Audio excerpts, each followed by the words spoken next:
that ministries of health in many African countries are among the most corrupt.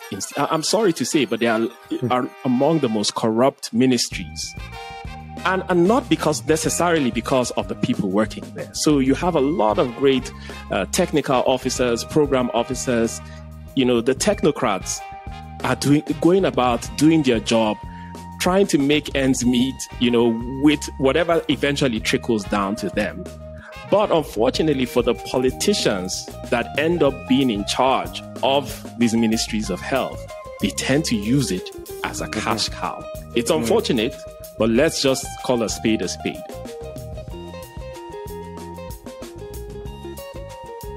Hello, everyone, and welcome once again to the Global Health Unfiltered podcast, a podcast about unspoken realities about global health in Africa and the world. I am Desmond Jumbam, your host for this episode. So today we'll be talking about funding global health initiatives. Who funds what? How are the decisions made? Are African countries too reliant on external funding for public health? And we have an awesome guest with tons of experience in this sector to share his views on the topic. But before we do that, we wanted to take a moment to let you know that you can now watch episodes of Global Health Unfiltered podcast on YouTube. All you have to do is just search for Global Health Unfiltered in YouTube, and you'll see the latest videos there. We also encourage you to subscribe and click the notification button so that you get the latest releases from our team. And also, please share this with your friends in your network. It's a delight again to have you listening to our show, and thank you always for your support. So now to our show and to our guest. I'd like to introduce Dr. Samuel Oti. He is a senior program specialist at Canada's International Development Research Centre, IDRC. He's also a commissioner at the Chatham House Commission for Universal Health and co-founder of the Network of Impact Evaluation Researchers in Africa. He also hosts an amazing public health podcast called MedxTek Africa, and it's a popular podcast that highlights digital health and health technology innovations from across the African continent. And in addition to that, he is the co-founder of the Global Health Decolonisation Movement in Africa, a very impressive and expansive CV. Sam, it's a pleasure to have you. Welcome to the show. Thank you so much, Des. Such an honor to be on the show. I'm used to being on the other side of the mic, so this is a bit strange. But thank you so much for inviting me to the show. Well, we're glad to have you on this side of the show. So we've invited you here to have a discussion really about global health funding and public health funding in Africa. And there are a couple of questions that, would like to discuss. Ultimately would like to get to the question of dependency. Are African countries too dependent on external donors, external funding for our public health programs? But first, perhaps it will be good to just get an overview, a brief picture of the current global health financing landscape in Africa for our listeners. So perhaps, Sam, we can start from there. Where does funding come from? Who is funding what in public health in Africa? Yeah, no, that's a great question.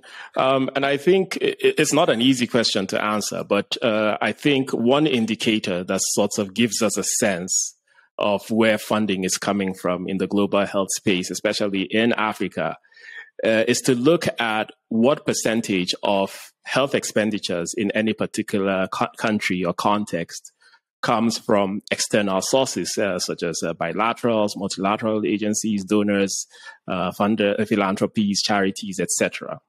Now, looking at the latest figures, I think it's for 2019, around 2019, for sub-Saharan Africa as a whole, it's around 13%.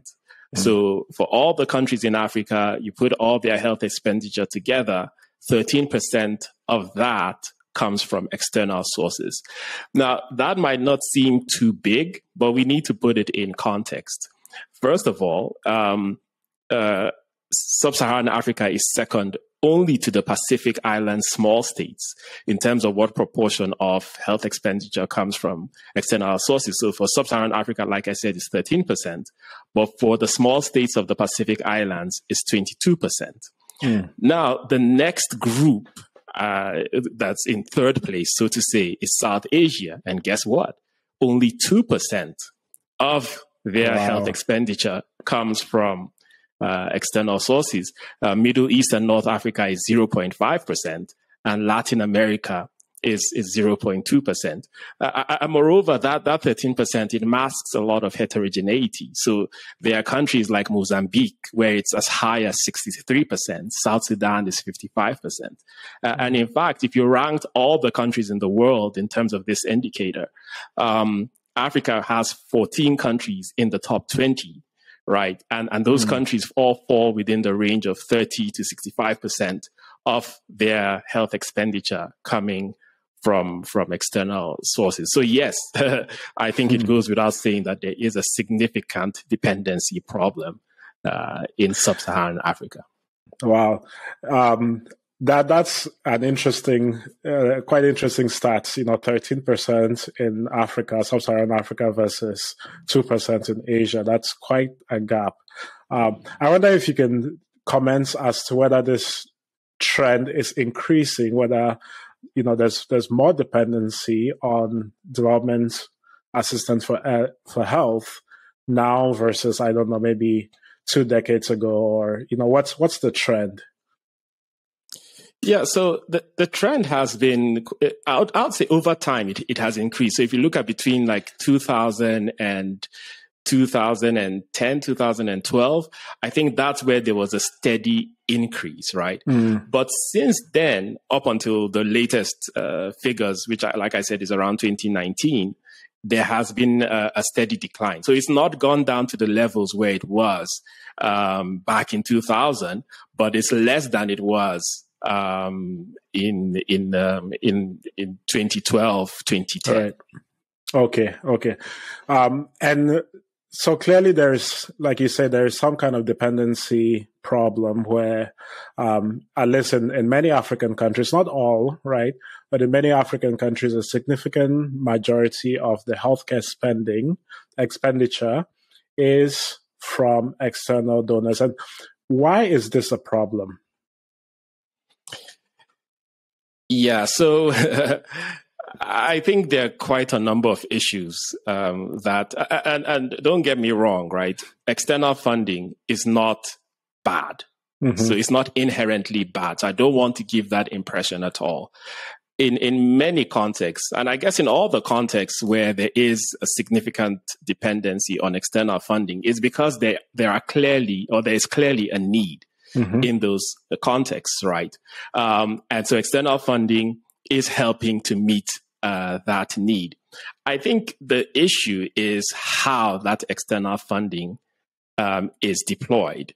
And it creates a number of issues, one of which, for example, is fragmentation and verticalization. So you have the global funds for AIDS, TB, etc. You have Gavi and the likes.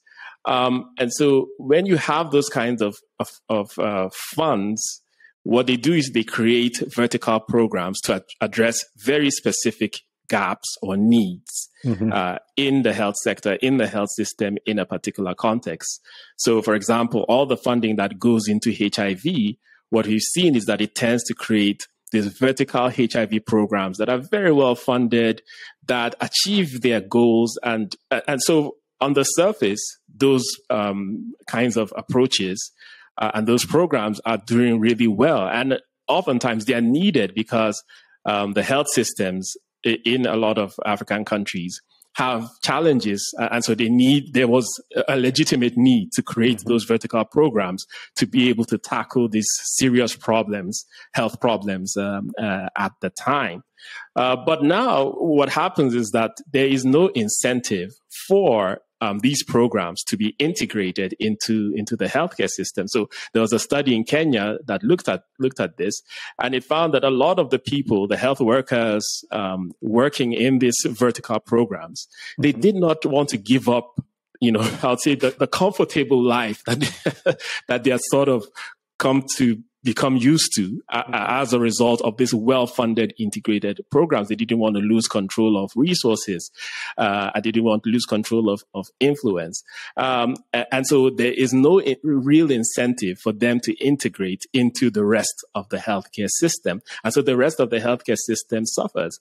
And we can't treat people as diseases. We have to treat people as people. So if someone comes with HIV, he might have a mental health problem. He might have a non-communicable disease problem.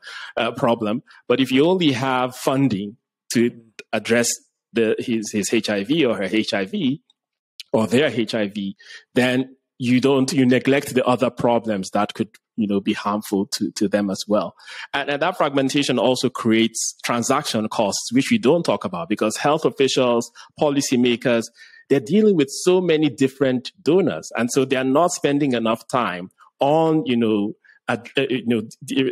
orienting their own health system to work in the way that it should, because there's this transactional cost with jumping from one meeting to the other, from one program to the other, as a result of this fragmentation and verticalization. It has also been said that that some of the domestic, the external funding could displace funding that should go towards healthcare. And I saw this statistics that says for every $1 of health aid that is spent, domestic health expenditures are reduced by about 0.4 cents to even more, to $1 and 14 cents. And in fact, this external funding to the health sector might actually be subsidizing other sectors, because the funds that should have gone, the domestic funding that should have gone into the health sector, now gets to be diverted into other sectors. And that might not be a bad thing in the grand scheme of things. But then if you have a health system that continues to be weak, then one questions, the logic of having this external funding displacing domestic funding. Then there are issues like lack of country ownership. There are challenges with prioritization for policymakers, because every donor comes with their own agenda, with their own priorities. Who do you listen to? Which direction do you go to? Do you have the power to set your own agenda? When there are powerful donors that are putting billions of dollars into your sector, so it complicates things. And then in some cases, there's even an issue with lack of transition planning. So some countries over time graduate from being, let's say, low income to middle income country, and when that happens, you lose access to some of these external funding, and it happens so abruptly that if you're not prepared, if you had not planned for it, there can be devastating consequences. For example, when Romania transitioned to becoming a middle-income country, Global Fund stopped providing around $20 million in HIV funding. And that led to a spike in the prevalence of HIV among injecting drug users from 1%, around 1% in 2000 to 53%. Wow. In 2013. So you can see that there are very real challenges for all the benefits that I have to acknowledge that external funding has brought and continues to bring. There are challenges as well. You've named quite a number of challenges with the dependency syndrome, as some people have called it in global health, right? It's creating all these siloed vertical programs, and that don't necessarily always align with the priorities of the government, of the ministries of health. There's the whole issue of, like you just talked about, the transition, right? When countries do transition, the transition is so abrupt that it's not carefully thought out. And so I wondered, though, Sam, if you can talk about what are the responsibilities of African governments in addressing some of these issues, right? Because, we always talk about those funders from external organizations, institutions driving the priorities, right? But African governments, in many ways, are, they have the capacity to perhaps address some of these issues. So I wonder if you can talk about what the responsibilities of African governments are in the preventing the dependency syndrome, and perhaps if there are some countries that are doing a good job at this, right? They're using the external funding in ways and driving the external funding towards the areas that they're prioritizing, right? So are there some examples that you can share with us? Unfortunately, I don't have many good examples, okay. But let me answer the question generally, and then I can give a few what they call worthy mentions. So I think three things. First of all, African governments need to put their money where their mouths are. So in 2000, they all came together and signed the Abuja Declaration that they're going to commit 15% of their annual budgets to healthcare. Nobody put a gun to their head. They did it voluntarily. And till date, I think only two countries have ever, I think it's, if I'm not mistaken, Rwanda at some point and South Africa at some point crossed that threshold. And even they have gone below that, right? So African governments need to put their money where their mouth is. Okay, if they admit that 15% is unattainable, right, then let them revisit their Abuja declaration and come up with something that is more attainable, but that still enables them to meet their commitments, their health commitments to their people. Second thing they need to do, and this is always the elephant in the room, they have to deal with governance issues and corruption issues. Without going into any shaming of particular countries, I have worked across this continent, and I can tell you categorically, without fear of contradiction, that ministries of health in many African countries are among the most corrupt. I'm sorry to say, but they are among the most corrupt ministries. And not necessarily because of the people working there. So you have a lot of great technical officers, program officers. The technocrats are going about doing their job, trying to make ends meet, with whatever eventually trickles down to them. But unfortunately for the politicians that end up being in charge of these ministries of health, they tend to use it as a cash cow. It's unfortunate, but let's just call a spade a spade. And that's what happens in quite a number of African countries. Third thing that African governments can do is to reset the rules of engagement. We are going to talk about the Africa CDC a bit later.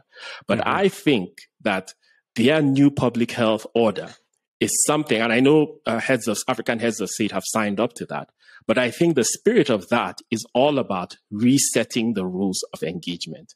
How do donors engage with us? Yes, you're coming with your money, but it's our country and it's our need. Can we renegotiate the rules of engagement so that it is more equitable? It doesn't create some of the problems that I talked about, fragmentation, verticalization, etc., and we can get the maximum benefit out of this funding. So those are the three things I think that African governments need to do.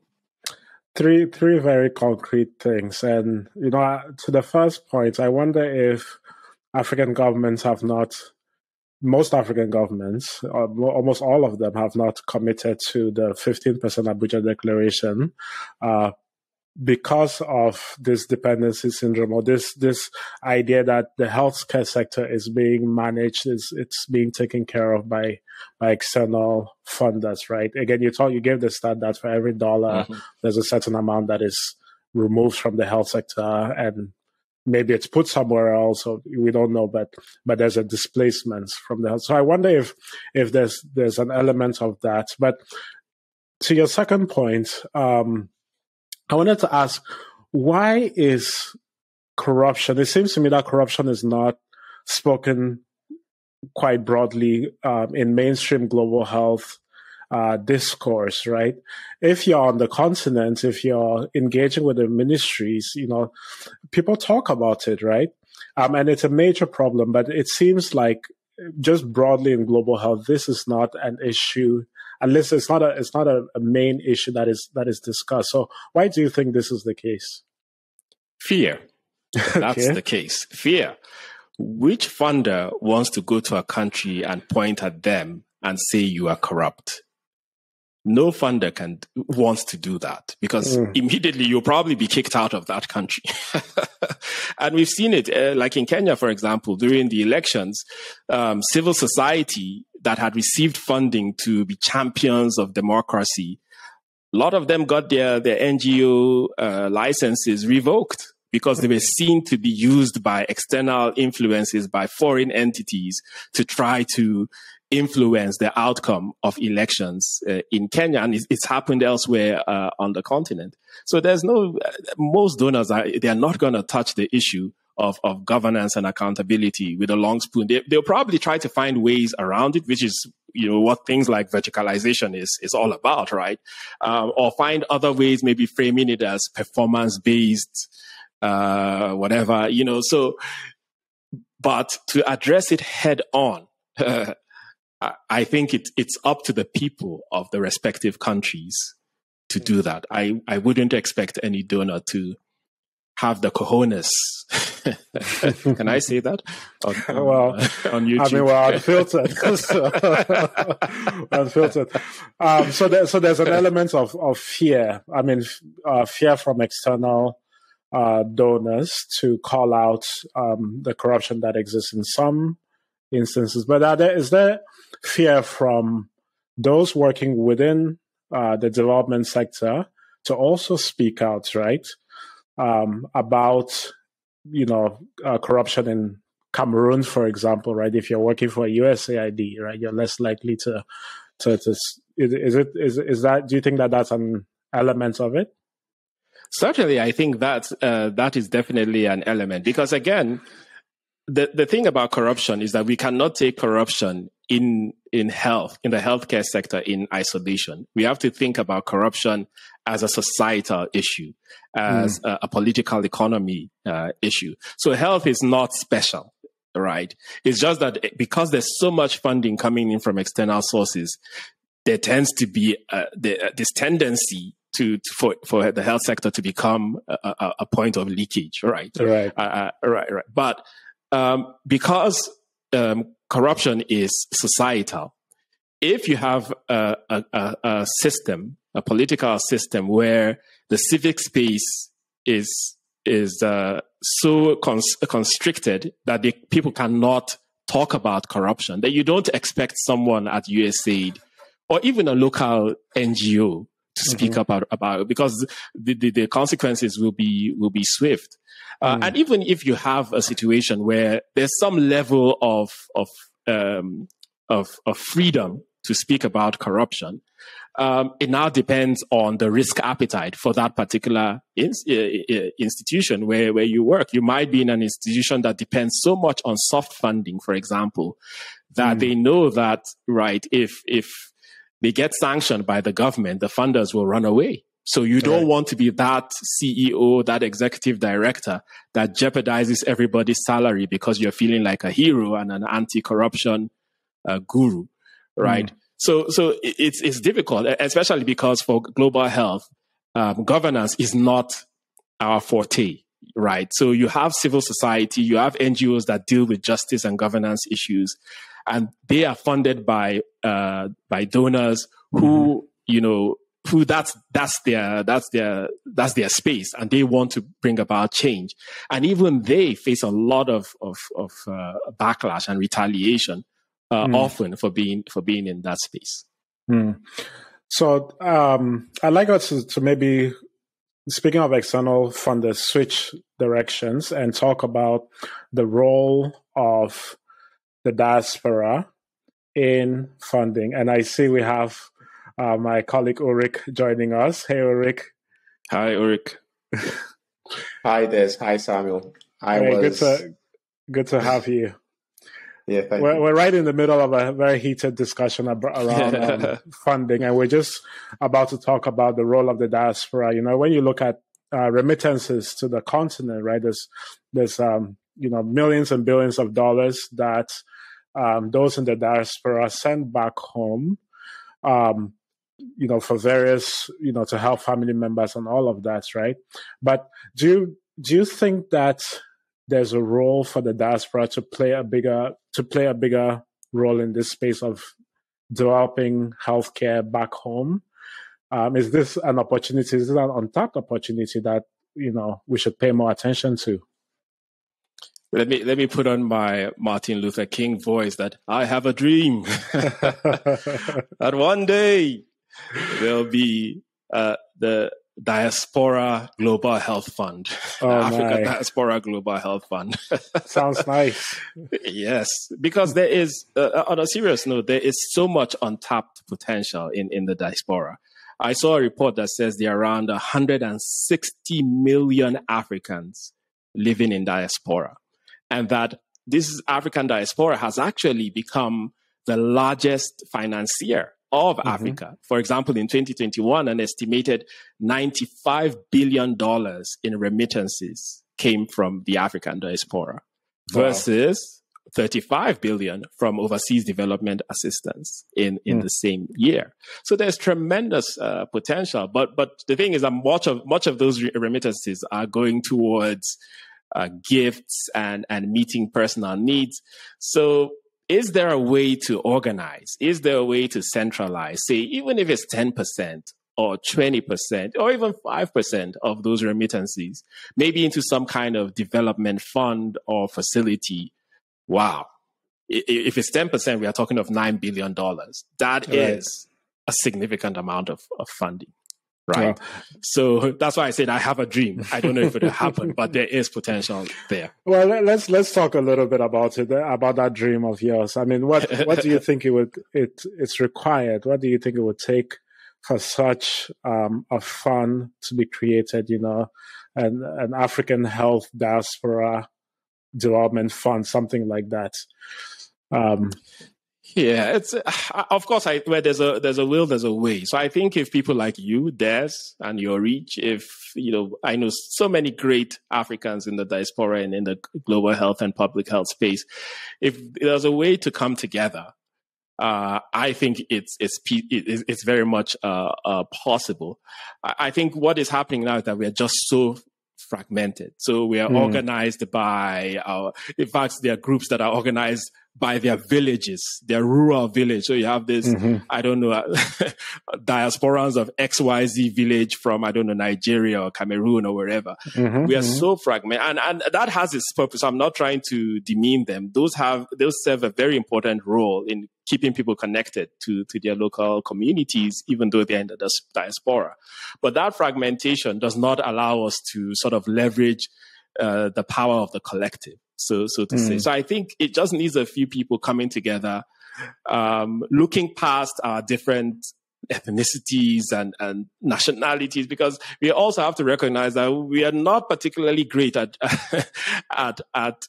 crossing ethnic and tribal divides on the continent. Let's face it. There's also xenophobia. It's quite a bit of xenophobia. I have faced it across the continent as someone who travels a lot, right? So we also have to stop being our own worst enemies and let the great public health minds and global health minds that we have come together and see how they can set up something that sort of leverages this power of the collective, diaspora collective.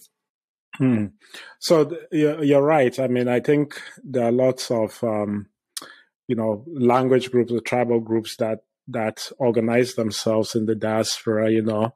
I'm from the Wimbom tribe in Cameroon, and we have the Wikuda Wimbom Cultural Development Union. It's actually a group in Cameroon that has extended to the diaspora.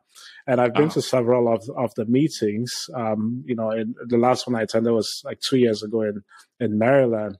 And, it's amazing. Wimbom people from my tribe come from all over the U.S. to discuss various, issues back home. And and often they raise funds for, building a school or, establishing a well or, tap water in their community, right? But if we can find a way to bring several of these groups together under one vision and have the institutions to assure them that these funds will be used properly for improving healthcare back home, I think it would be possible. But like you say, we have to think bigger. We have to go beyond our, cultural and individual groups to unite in order to have a bigger impact, right? Absolutely. Yeah. So I completely agree with you, but it will take some time. Sam, from your experience, are there some groups on the continent that you can highlight that are very much involved in shaping health financing discussions and shaping health financing, like maybe some innovative health financing institutions on the continent? Yeah, unfortunately, there's not a lot of promise in that space. We, for whatever reason, and I've not quite figured it out, African philanthropy is lagging, and I don't know why. I don't want to believe that it's because our high net worth individuals, our wealthy people and wealthy families are stingy. I don't want to believe that. We have the spirit of the culture of Ubuntu. We are naturally communal and giving people. So I don't want to believe it's because of that. I don't want to believe either that it's because, as some people have cynically said, that a lot of our wealthy people got their wealth through questionable means. So why would they want to put it all out there for the world to see? So I don't know why, but I think that there's still so much opportunity. Yes, there are the likes of the Dangote Foundation, the Tony Elumelu Foundation, Mo Ibrahim Foundation, but they are few and far between. And even when you look at the government-backed funding agencies, like, let's say, a National Research Fund, again, they are not doing so well. Some countries have pledged a certain proportion of their GDP to go into, for example, research and development and in general, and they are not even meeting that target. So the examples I have are really of, again, Western funders who have found a way of being more effective and being more equitable in terms of how they do grant making and do funding of global health. They say charity begins at home, so I'll talk about the one I work for, IDRC, the International Development Research Center. And I'm so proud to be part of this organization. It's encoded into our DNA, and so we are funded through Canadian taxpayers, and we were established 50 years ago by an act of parliament, and it's encoded into that act that our mandate is to work with researchers and with institutions in the Global South, for the Global South, by the Global South. So there's no confusion there. We know our mandate. Our mandate is very clear. And so when we are designing grants, when we are identifying research priorities and research needs, we have that front and center. Right. That's not to say that we don't encourage partnerships with institutions in the Global North or researchers in the Global North, but the prime recipients, the prime originators of those research ideas which we fund have to come from the Global South. And what we've even gone one step better to now commit even more long-term. So we used to have 5-year strategic plans, but now we have, for the first time in our history, a 10-year strategic plan. And what that does is that it locks us in.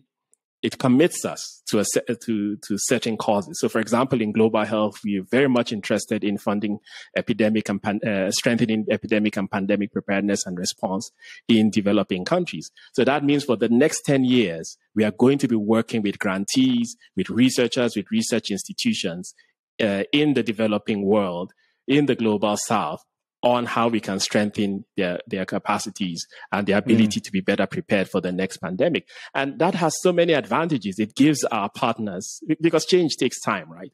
It gives our partners the assurance that after 3 years, we are not going to abandon them and move to the next shiny global health topic. It gives them that assurance that we are here for the long haul. And it also gives us time to build a field. So if there's a field that we feel should have more prominence in global health. For example, I feel like One Health, when we are talking about pandemic preparedness, when we are talking about climate change, climate sensitive diseases, we can't talk about those things without talking about One Health. So we are investing, for example, over the next 10 years in, really strengthening that One Health approach in Africa and Latin America and hopefully in Southeast Asia as well.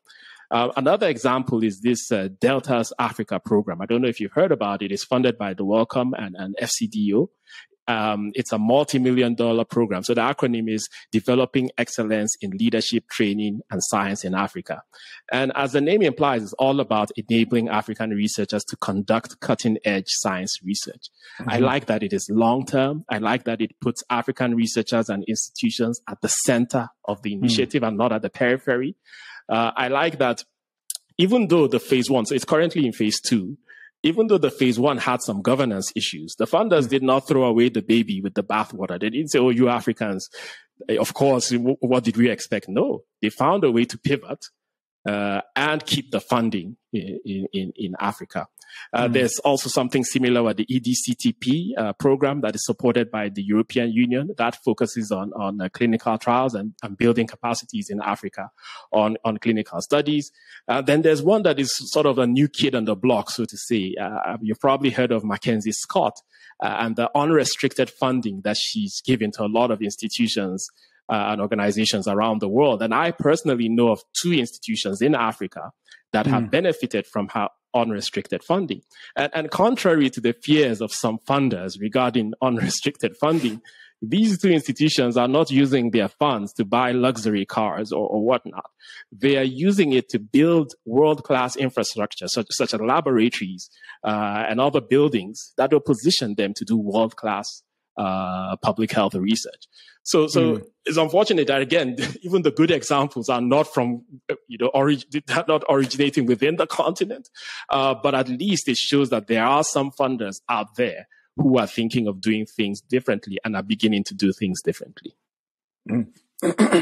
So actually, when you give that last example, I think about our earlier conversation around corruption. That's the challenge with unrestricted funding, right? So I wonder how Mackenzie Scott's foundation approaches, the selection of who to invest in, right? Because I think that's part of the reason why people don't want to talk about corruption is, it may scare funders away. And quite honestly, the truth is corruption is everywhere, right? It's not just in Africa. So we always have to be clear about that there's corruption in American institutions and European institutions, and it's everywhere. It's just overt in some places more than others. But I'm curious how, I don't know if you would know this, but how they go about selecting partners. Yeah.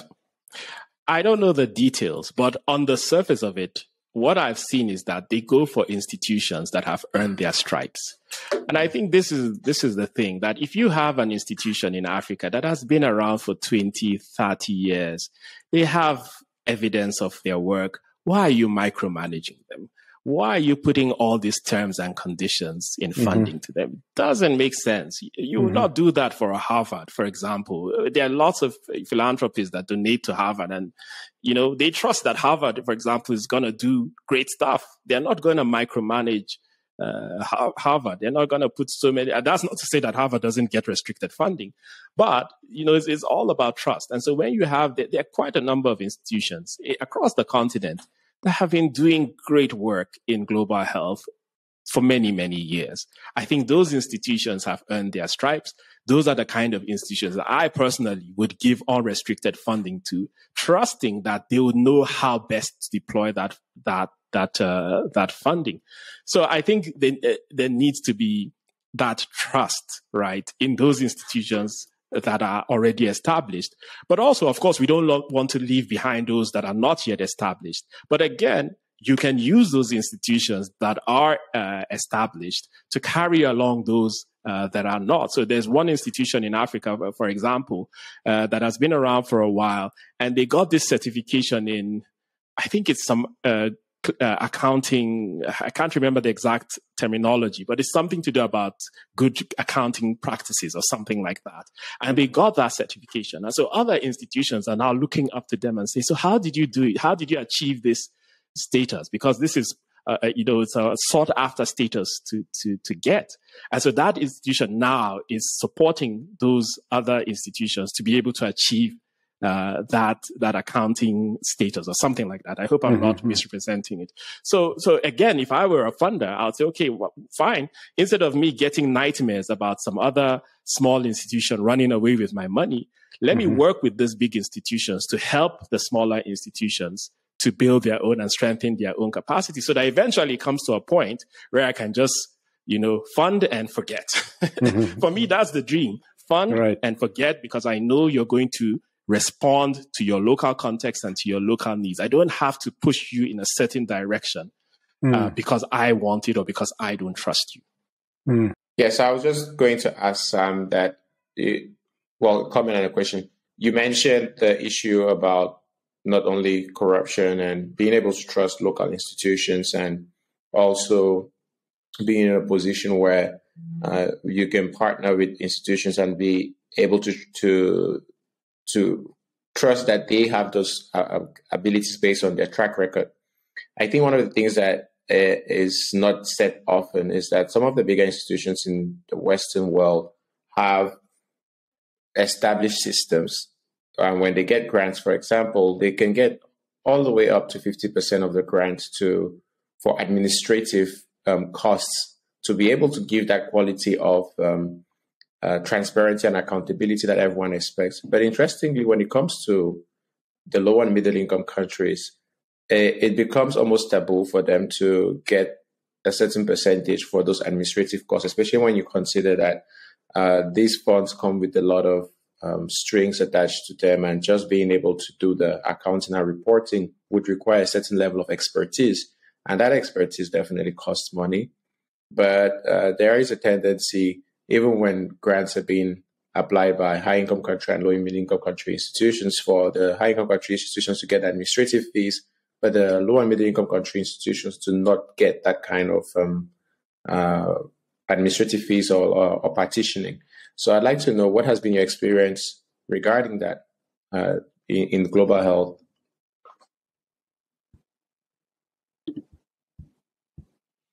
Yeah, that's a great question. So, I mean, hypothetically, if it's unrestricted funding, right, then I mean that would not even come to play. But I hear you, and I think it all boils down to just not really understanding the context.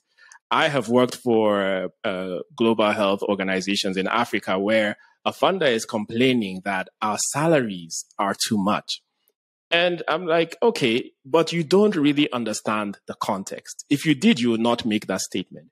Because for that institution to attract, let's say, someone who has studied in an Ivy League institution, for example, to come back to Africa, to live in Africa, to work in Africa, it's not even a question of paying the person very highly. It's a question of creating benefits that in the West, are covered by your social infrastructure, for your social systems, for example, right? So things like healthcare, right? Whereas a Canadian researcher, for example, might not be bothered about healthcare because there is a great public healthcare system.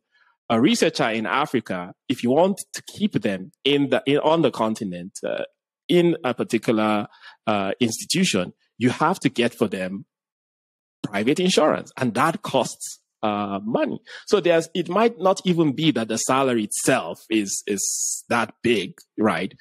It will be about creating those incentives that will keep those people in a situation that is not comparable, in a situation that is somewhat comparable to what they would have received or found somewhere maybe in the West.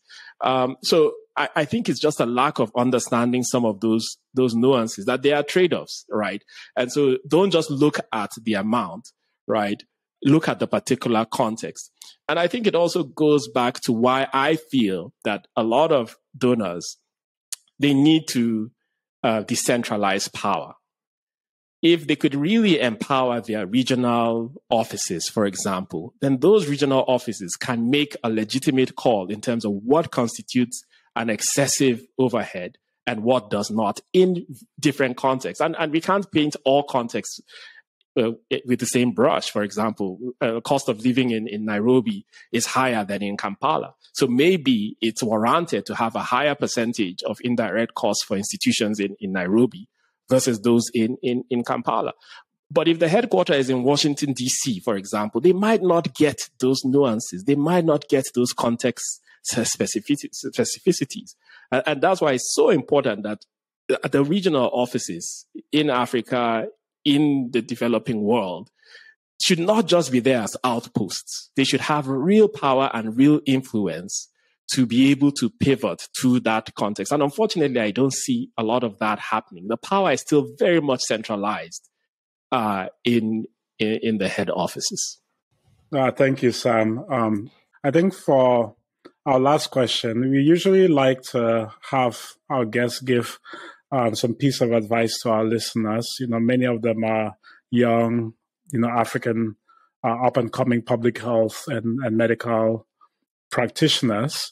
And so what advice would you give them as they engage in this space of global public health around health financing? Many of them are going to be leaders on the continent in our ministries of health in the hospitals and dealing with many of these issues. So what advice would you give them around how to approach health financing on the continent? It's maybe a broad question, but what would you say to that? No, it's a great question. And I think for the young people, I think as you go into this space, I want you to be confident. I want you to be courageous. I want you to be bold. I want you to begin to demand new terms and conditions. I know it's not easy. I know, especially as a young person, you might not feel that you have the power to demand anything. But I think the world is changing. And people are becoming, in different spaces, whether it's on issues of equality, inclusion, diversity, people are becoming much more vocal of the need to deal with some of these inequities in the world. And so my advice to them is to first of all, obviously get educated. And we have ChatGPT now. And so you have no excuse for getting up to date in terms of the conversations, especially around, the power imbalances in global health, for example, to get educated on what the conversations are and what kind of role you can play. But I want to challenge them to be more demanding. Don't accept the status quo. Ask, demand for different terms and conditions of engagement, different rules of engagement as you venture into the space. Look for organizations that walk the talk, not just those that are doing some tokenistic DEI checkbox thing. Look for organizations that are really walking the talk in terms of changing how the funding is going on, changing how collaboration is going on between the Global North and Global South, for example.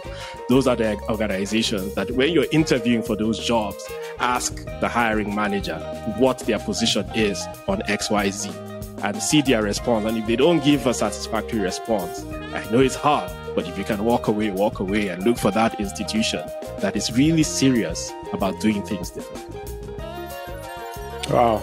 So learn, get educated, stand your ground, and be confident in what you know, and look for organizations that walk the talk. Those are your encouragements and advice for our listeners.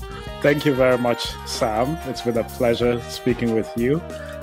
We've learned so much, and I really appreciate your commitment to equitable global health practices. Really a pleasure, Des, and nice meeting you, Ulrich. Thank you so much for having me on the show. Thanks, sir. Thank you. We look forward to having you again. All right.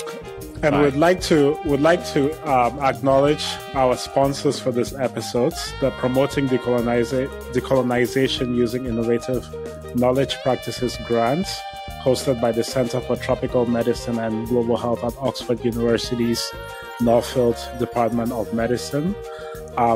Again, we have this episode will be live on YouTube, so you can check it out there. Thank you once again for joining us, and see you next time.